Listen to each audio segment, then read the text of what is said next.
Supreme कोर्टाने तडीपार केलेला माणूस देशाचा गृहमंत्री, भ्रष्टाचाराचे सरदार अशी टीका करणाऱ्या अमित शहांना पवारांचं जोरदार प्रत्युत्तर.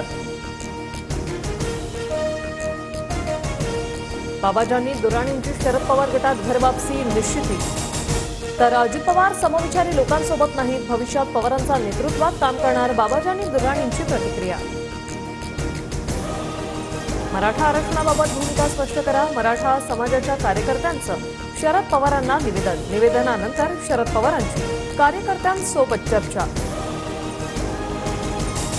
काही लोक फडणवीसांना संपवायची भाषा करतात. 100 पिढ्या जरी खाली आल्या तरी फडणवीसांना संपवू शकणार नाही. नाव न घेता प्रवीण दरेकर यांचा मनोज जरांगेंवर निशाणा. कोणताच मराठा नेता मनोज जरांगेंना घटनेबाबत समजावून सांगायला तयार नाही. मराठा समाज विरोधात जाऊ नये म्हणून प्रत्येक जण मराठा समाजाची बाजू घेते. प्रकाश आंबेडकरांचं वक्तव्य.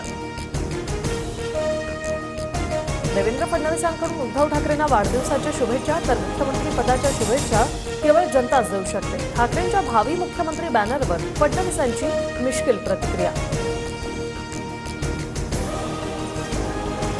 भाजपने 288 जागा लढाव्यात, भाजप नेते नारायण राणेंचं वक्तव्य. नारायण राणेंच्या वक्तव्यानं राजकीय वर्तुळात चर्चांना उधाण. महिलांसाठीच्या आधीच्या योजनांवर कोट्यावधींचा खर्च, तरी लाडकी बहीण योजनेची गरज काय? योजनेसाठी 46,000 कोटींच्या निधीची व्यवस्था कशी करणार? वित्त विभागाचा सवाल.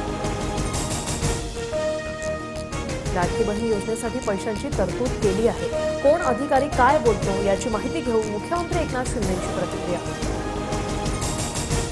दिल्लीत उद्या नीती आयोगाची बैठक, मुख्यमंत्री एकनाथ शिंदे बैठकीला उपस्थित राहणार, तर इंडिया आघाडीचे मुख्यमंत्री नीती आयोगाच्या बैठकीवर बहिष्कार घालण्याची शक्यता.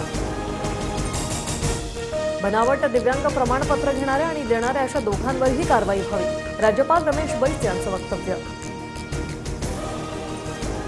जागावाटपाच्या चर्चेसाठी काँग्रेसकडून समिती जाहीर, नाना पटोले, बाळासाहेब थोरात, विजय वडेट्टीवारांसह इतर नेत्यांचा समितीत समावेश.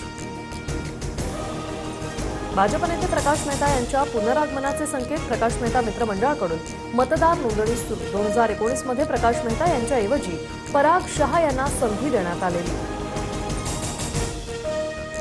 आषाढी यात्रेत विठ्ठल मंदिर समितीला 8,34,00,000 रुपयांचं उत्पन्न, गेल्या वर्षीपेक्षा 2 कोटी रुपयांचं उत्पन्न जास्त मिळाल्याची कार्यकारी अधिकारी राजेंद्र शेळके यांची माहिती.